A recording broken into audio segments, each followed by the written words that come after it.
আসসালামু আলাইকুম বন্ধুরা, আশা করি আপনারা খুব ভালো আছেন। বন্ধুরা, আজকে আমি আপনাদের সাথে আলোচনা করব প্রাইম ব্যাংক শিক্ষাবৃত্তি নিয়ে। তারপর আমরা আরও জানব কাদেরকে দেওয়া হবে এই শিক্ষাবৃত্তি এবং কত টাকা দেওয়া হবে এই শিক্ষাবৃত্তি থেকে, এবং কি কি যোগ্যতা লাগবে এই শিক্ষাবৃত্তির জন্য আবেদন করতে, এবং কিভাবে আমরা আবেদন ফর্ম পূরণ করব এবং আবেদন ফর্ম পূরণ করার জন্য কি কি প্রয়োজন সেসব বিষয় নিয়ে বিস্তারিত আলোচনা করব।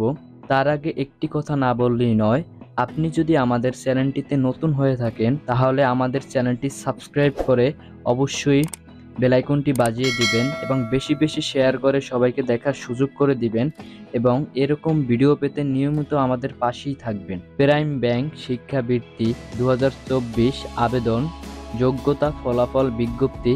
বন্ধুরা, আমরা একটু বিস্তারিত জেনে নেই। প্রাইম ব্যাংক অনার্স প্রথম বর্ষের শিক্ষার্থীদের বৃত্তি 2024, যারা এইচএসসি পাস করার পর অনার্স প্রথম বর্ষে অধ্যয়নরত সেই সমস্ত শিক্ষার্থীদের প্রাইম ব্যাংক বৃত্তি প্রদান করছে।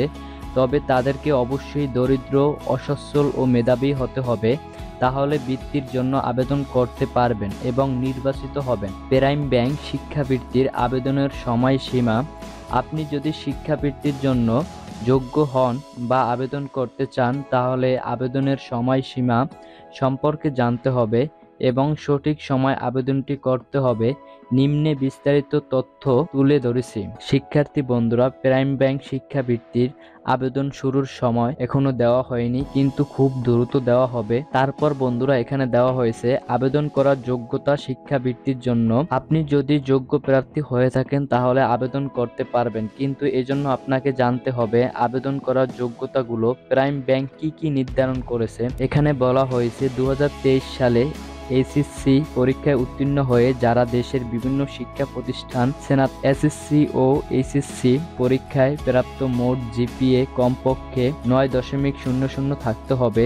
ছাত্রদের ক্ষেত্রে এসএসসি ও এইচএসসি পরীক্ষায় প্রাপ্ত মোট জিপিএ কমপক্ষে 8.8 থাকতে হবে। ছাত্রীদের ক্ষেত্রে যারা অর্থনৈতিকভাবে সচ্ছল বা গরিব তারা আবেদন করতে পারবেন। পিতামাতা বা অভিভাবকের মাসিক আয় 1000 টাকার নিচে হতে হবে। কিভাবে আবেদন করবেন বা নিয়মাবলী: প্রাইম ব্যাংক ফাউন্ডেশন শিক্ষাবৃত্তি 2024 পেতে শিক্ষার্থীদের অবশ্যই অনলাইনে আবেদন করতে হবে, তবে সরাসরি বা ডাকযোগে আবেদনপত্র গ্রহণযোগ্য হবে না। নিম্নে প্রাইম ব্যাংক অনার্স প্রথম বর্ষের শিক্ষার্থীদের 2024 আবেদনের নিয়মাবলী প্রদান করা হইল।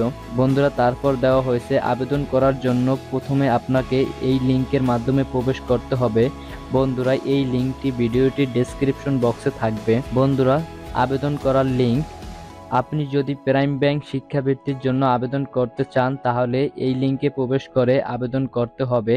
নিম্নে আবেদন লিংক প্রদান করা হলো। এই লিংকটি ডেসক্রিপশন বক্সে দেওয়া হবে। আবেদনপত্র পাঠানোর ঠিকানা: আপনি যদি অনলাইনে আবেদন পূরণ করে যে ঠিকানায় পাঠাবেন তা হলো প্রধান নির্বাহী কর্মকর্তা, প্রাইম ব্যাংক ফাউন্ডেশন, বাড়ি নং 10, দ্বিতীয় তলা, রোড নং 19/A block E, Banani, Dhaka 1213।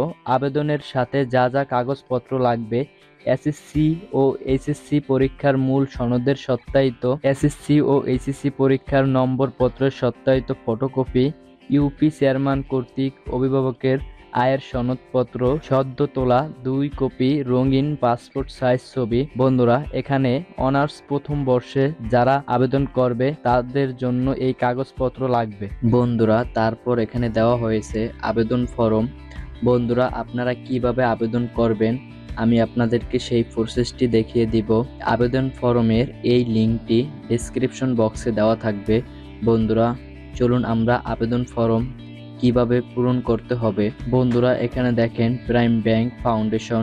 বন্ধুরা, শিক্ষাবৃত্তি আবেদনপত্র 2023।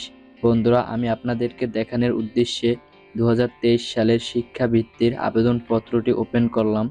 বন্ধুরা, প্রথমে এখানে দেখেন পাসপোর্ট সাইজের রঙিন ছবি যুক্ত করতে হবে। প্রথম অংশে বলা হয়েছে ব্যক্তিগত তথ্য ইংরেজিতে পূরণ করতে হবে। বন্ধুরা, দ্বিতীয় অংশে রয়েছে শিক্ষা সংক্রান্ত তথ্য ইংরেজিতে লিখতে হবে। তৃতীয় অংশে বর্তমানে স্নাতক পর্যায়ে অধ্যয়নরত শিক্ষার বিবরণ, স্নাতক পর্যায়ে অধ্যয়নরতদের জন্য প্রযোজ্য ইংরেজিতে পঞ্চম অংশ, পারিবারিক আয়ের বিবরণ। বন্ধুরা, ষষ্ঠ অংশে বলা হয়েছে বিশেষ কোনো কারণ। বন্ধুরা, সপ্তম অংশে অন্যান্য ব্যাংক আর্থিক প্রতিষ্ঠান থেকে বৃত্তিপ্রাপ্ত হয়ে থাকলে বন্ধুরা আপনারা নিচের এখানে হ্যাঁ বা না দিতে পারেন। অষ্টম অংশে বলা হয়েছে সংযুক্তি ছাত্রছাত্রীকে আবেদনপত্রের সাথে নিম্ন বর্ণিত কাগজপত্র অবশ্যই সংযুক্ত করতে হবে। নবম অংশে বলা হয়েছে বিশেষ কোনো কারণে বিস্তারিত বিবরণ।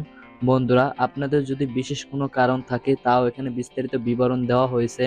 বন্ধুরা, সর্বশেষ রয়েছে আবেদনকারীর অঙ্গীকারনামা। বন্ধুরা, আবেদনকারীর স্বাক্ষর তারিখ যথাযথভাবে দিবেন। বন্ধুরা, এই ছিল আমাদের ভিডিওটি যদি ভালো লেগে থাকে তাহলে আপনার মতামত কমেন্ট করে জানিয়ে দিবেন এবং আমাদের পাশেই থাকবেন। ধন্যবাদ।